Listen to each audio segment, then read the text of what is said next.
Hey, Dr. Razan, this is Christopher Bright submitting the game project for Blender. What I did is I set up a Jenga game within the Blender game engine, and the way that I decided to kind of make this happen is what you do is um, like I set up the square on the bottom, and then I set up the obviously the blocks or whatever they're going to move. So what you do to actually play this is you hit P, and it brings everything up in this game, and it activates the physics on it. And then what you do is you hit Escape, and then say you want to take this middle one, you take this middle one out, slide it up here on top, hit P again, and there you go. So that's how you determine who and how um, to play this. You know, you can play this with multiple people if you wanted to do it that way. Um, It's pretty easy. Like I said, you just make the board, and then you got to add in physics and stuff like that to it. After you set it to Blender Game, you can go into the physics tab, give them like collision and stuff like that, so that they're affected by gravity and stuff like that. So it was a very simple but fun project, in my opinion, to make. It wasn't too technically difficult, but I still think it was fun to actually do. Once again, this is only the second thing that I've made on Blender, so I think I'm getting better and better as I go, which is I think the whole point of doing this. This was also made before I did the timeline thing. When I submit my Kodu project that I still have to submit, and when I submit my uh, animation for Blender, it's all going to be timelined. So what I'll do is I'll do a time lapse of me actually building it, and then I'll talk about it a little bit so you can kind of see how I did it. Like I said, I wanted to do it with these, but I didn't have the resources to do so, and I already had these made.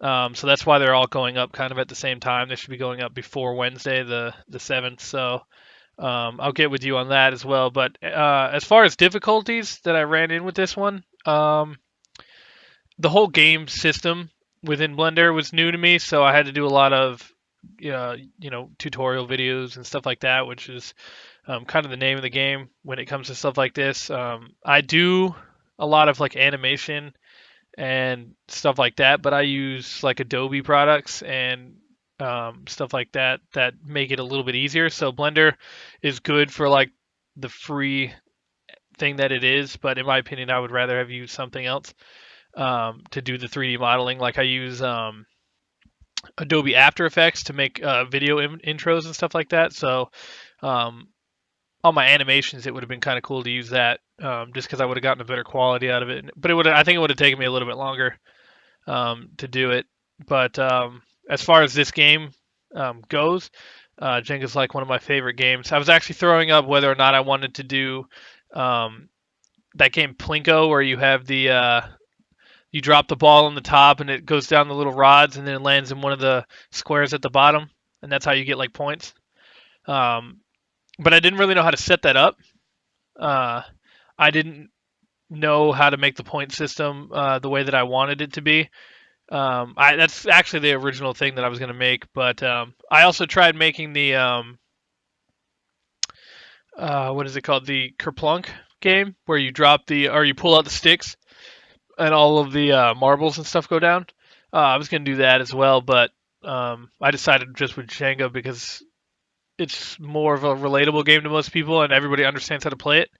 I think my biggest thing is I didn't know how to put like like a description on how to play. Like if somebody did not know how to play Kerplunk, they would stare at it and be like, "Okay, what do I do?" But I wanted like something that everybody knows how to play. Everybody knows how to set up. This is easy. All you got to do is you just got to start the game engine physics by hitting P, and you're good to go. So I think it's definitely fun. You know, you can actually make the tower collapse and stuff like that. So if I wanted to like take this out, say I take this out and move it up, set that right there, hit play, it actually balanced. That's okay. So we'll take this one out, move it right there, just because, and then we'll hit play, and there it goes. Topples down. and then all the blocks will fall, and you lose the game. I definitely like the black and white theme that I went with too. I was gonna add textures to them, but um, I didn't want it to be overbearing for people's computers because I know that like when I did my animation, it actually slowed down my computer like immensely. So I ended up having to use a different one. I ended up switching from a Windows PC to a Mac, um, and seeing if I could get it to run. And I ended up switching back to my Windows PC after that, but um, I figured out how to tone it down and stuff like that. But um, hopefully you like it. It's a very simple game, but I definitely enjoyed it. And I will be uploading my other videos soon. So thank you very much, and have a good day.